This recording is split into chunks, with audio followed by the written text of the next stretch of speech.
Assalamualaikum warahmatullahi wabarakatuh. Saya Siti Fatimah dengan NPM 20082617171.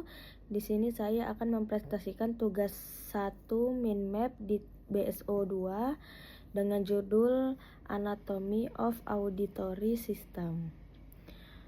Sistem pendengaran atau auditory system memiliki 3 bagian utama, yaitu ada telinga luar atau auris eksterna, telinga tengah, auris media, dan telinga dalam, auris interna.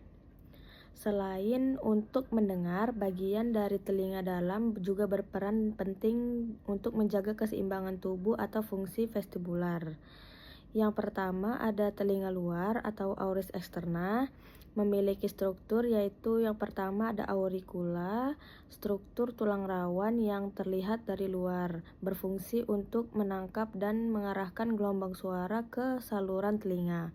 Lalu yang selanjutnya ada meatus acousticus eksterna atau canalis auditorius eksterna, yaitu saluran telinga sepanjang kurang lebih 2,5 cm yang dilapisi kulit dan kelenjar cerumen untuk menghasilkan kotoran telinga atau cerumen.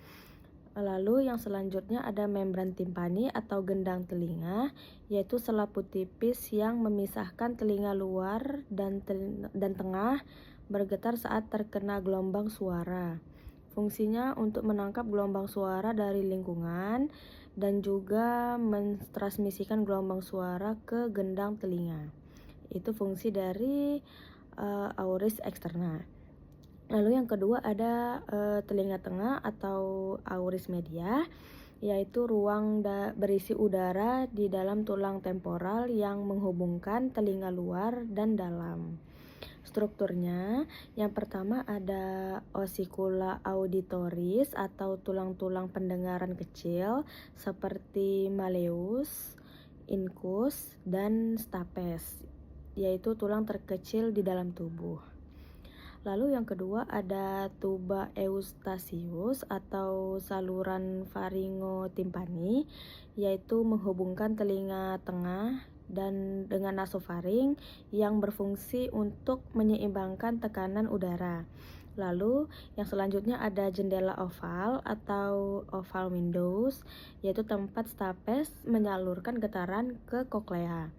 Lalu yang selanjutnya ada jendela bundar atau round window, yaitu untuk membantu menghilangkan tekanan dari gelombang yang masuk ke koklea. Fungsi dari auris media ini untuk meneruskan getaran suara dari gendang telinga ke koklea dan menyeimbangkan tekanan antara telinga tengah dan juga luar.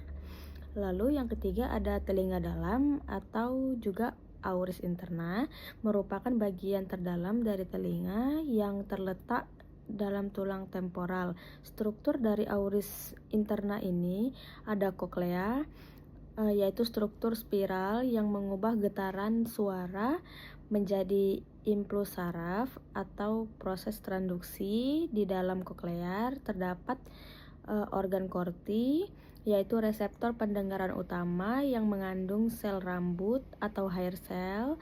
Lalu yang kedua ada ductus cochlearis, yaitu saluran yang berisi endolimfa.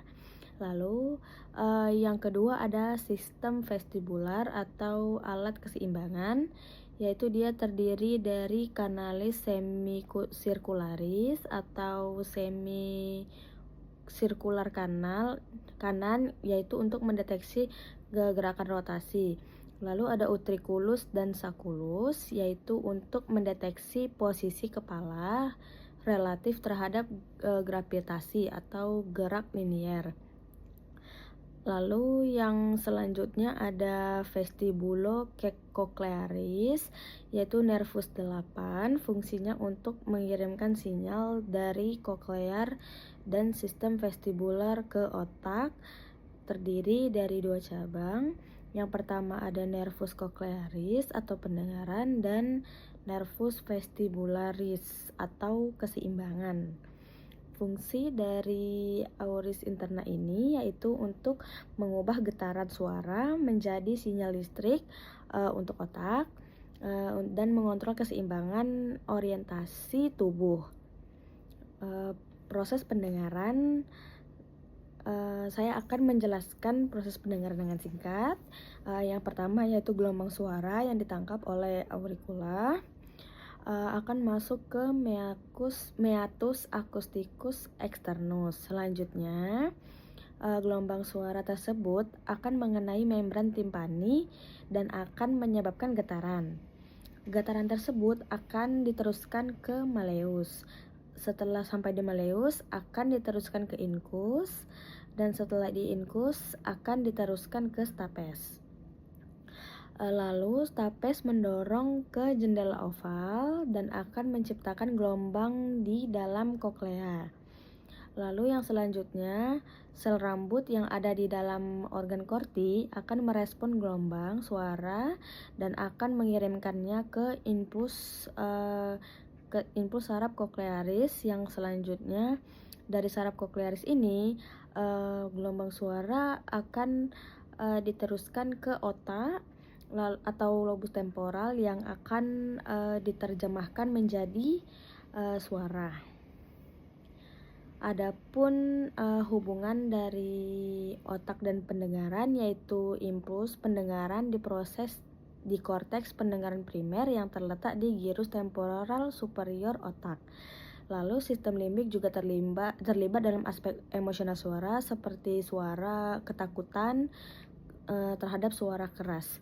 Referensi yang saya gunakan untuk menyelesaikan mind map yaitu yang pertama ada The Auditory System, yaitu Anatomy, Physiology, and Clinical Correlates yang dipublikasikan oleh Frank dan Jane, edisi kedua. Lalu yang kedua ada Auditory System, Anatomy, Physiology dari ear atau telinga, bagian dari handbook yang dipublikasikan oleh